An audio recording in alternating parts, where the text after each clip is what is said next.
नमस्कार, आप भारत लाइव देख रहे हैं।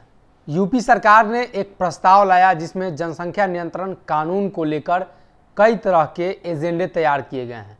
इसमें जिन व्यक्ति के 2 से ज़्यादा बच्चे होंगे उन्हें सरकारी नौकरी सहित कई अन्य सुविधाओं से वंचित रहना पड़ेगा।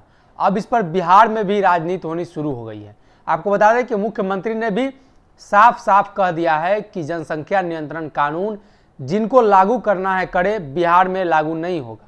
उन्होंने इसके बारे में बताया कि इसके लिए चाहिए कि लोगों में जागरूकता हो और लोग शिक्षित होंगे तो खुद ब खुद जनसंख्या पर कंट्रोल हो जाएगा। साथ ही उन्होंने चीन का उदाहरण देते हुए कहा कि वहाँ भी जनसंख्या नियंत्रण कानून लागू है, लेकिन इसका नतीजा क्या निकला अभी तक कुछ नहीं हो पाया है। अब आपको बता दें कि बिहार में इसको लेकर बीजेपी और जेडीयू फिर से आमने सामने है।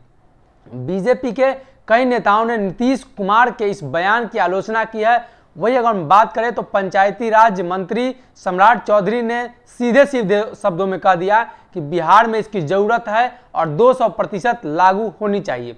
अब इसके बाद राजनीति और तेज होना लाजमी है, क्योंकि जिस तरीके से जेडीयू के कई अल्पसंख्यक मंत्री ने बता दिया कि यूपी में चुनाव होने वाले हैं, जिसको लेकर ये चुनावी दुकान लगाया जा रहा है ताकि अल्पसंख्यक बहुसंख्यक करके वोटों का ध्रुवीकरण किया जा सके।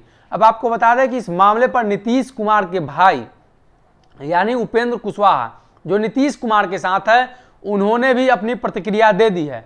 उन्होंने कहा है कि जिस तरीके से जनसंख्या बढ़ रहा है उसके हिसाब से इस बिल को लाया जाना जरूरी है। कहीं ना कहीं उन्होंने योगी आदित्यनाथ के उस फैसले का समर्थन कर दिया है और उन्होंने कहा कि इस बिल को लाए जाने से बिहार में तरक्की होगी, क्योंकि जिस तरीके से जनसंख्या बढ़ेगी वैसे ही बिहार में विकास की रफ्तार धीमी होती चली जाएगी। इसके लिए चाहिए कि इस पर प्रावधान लाया जाए, इसमें संशोधन किया जाए और इसको बिहार में भी इंप्लीमेंट किया जाए।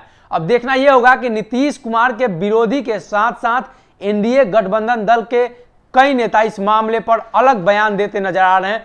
अब तो नीतीश कुमार के पार्टी के अंदर भी इस तरीके के बयान सामने आने लगे हैं। आपको बता दें कि नीतीश कुमार उपेंद्र कुशवाहा काफी करीबी बताए जा रहे हैं जब से आरसीपी सिंह मंत्रिमंडल में शामिल हुए, लेकिन इस मामले को लेकर अब उपेंद्र कुशवाहा ने भी नीतीश कुमार के इस बयान का समर्थन नहीं किया है। वो कहीं ना कहीं अब नीतीश कुमार को बैकफुट पर जाना पड़ सकता है, क्योंकि जिस तरीके से उपेंद्र कुशवाहा जेडीयू के आने वाले दिनों में अध्यक्ष बनने का दावा करते हैं, अध्यक्ष बनने के जो ये प्रावधान है उसमें सबसे अव्वल दर्जे में है, सबसे ऊपर है।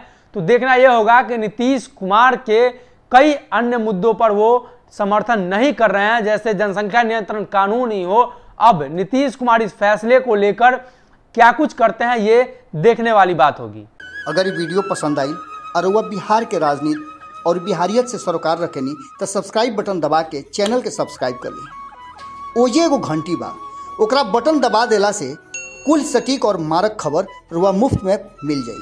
अगर रुआ पत्रकारिता के हमनी के नया प्रयोग में सहयोग कर चाहतानी तो ज्वाइन बटन दबा दी। पेटीएम नंबर नोट कर ली 9386816700। धन्यवाद।